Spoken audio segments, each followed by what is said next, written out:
Another super cheap option coming from MAONO. And if you missed my video on the G1 Neo, you might want to check it out here. I might be referencing that video a few times here. But in case you didn't know, MAONO sent me this mic for the purpose of a review, but the review is my own, and no, there won't be any links to purchase this down below. You'll see why. So with that out of the way, let's talk about super cheap microphones. Because the more I do these videos on these microphones, the more I'm buying into the idea that this super cheap price point is super important. These are the mics for people that aren't trying to do more than just get their voice over the internet. These are the options for parents of kids who want to talk to their friends while gaming. These are for people who have no interest in the highest fidelity or the best sounding frequencies. Remember, there's actually people out there still using their headsets with microphones from Turtle Beach. These MAONO mics are actually an upgrade for this stuff. Remember, none of these super cheap microphones are going to sound great when you compare them to actual professional equipment, but I don't think they're meant to. So with that in mind, these mics from companies like Fifine and MAONO fill a niche, and they seem to be doing it really, really well. But for any of these microphones to pass and be recommendable, the microphone company, that being MAONO in this case, has to live up to two criteria. First of all, the microphones must be sold with all those value propositions in mind. In other words, the company can't be selling the mic as a voiceover mic or a great mic for live music, because that doesn't serve the end user anything but lies.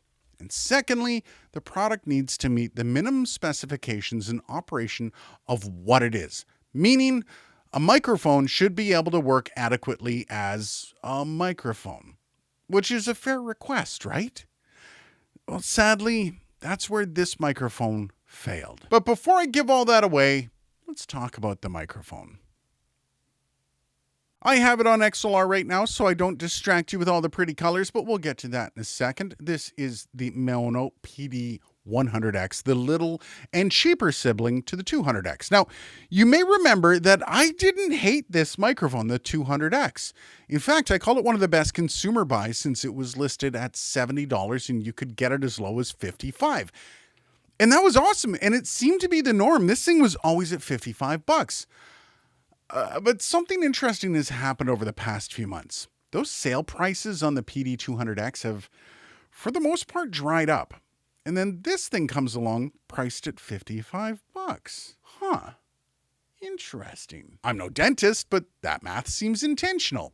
So that means if this thing is filling that price point of $55, my skeptical and cynical nature would infer that the PD200X is no longer going to be available at that price point, which is interesting to note. So then that same cynical brain of mine looks at something like this and thinks, oh, great, an inferior product for the same price I got the last one at.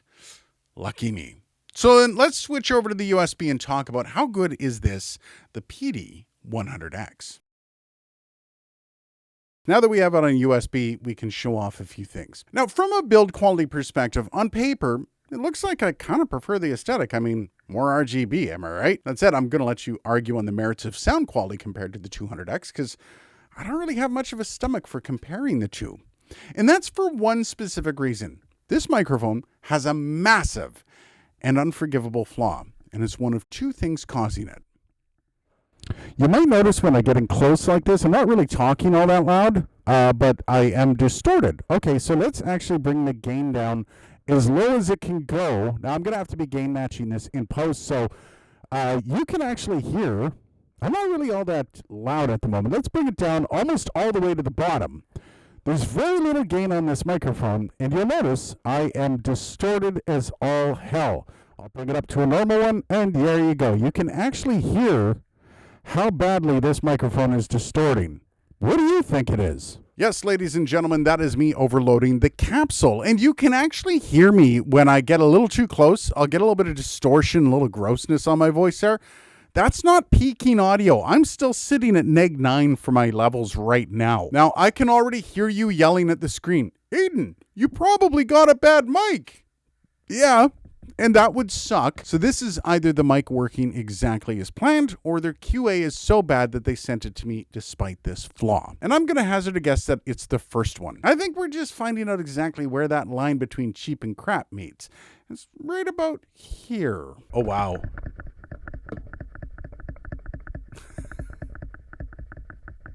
Now, if this is just a horrific QA issue, well, I also can't exactly recommend anything from a company willing to ship this out. But before you start yelling at me about fairness, let's go back to what I said about the criterion for these microphones. And the second one is simple. The product needs to meet the minimum specifications in operation for what it is. And this mic does not do that, which means I'm not going to take any more time to put this mic through its paces. It can't even do the most basic thing a mic should be able to do. So with that in mind, no, I can't really recommend a microphone that is so easily overloaded at any price. For the life of me, I didn't think Mono would be going 0 for 2 this week, which is a pretty big pity.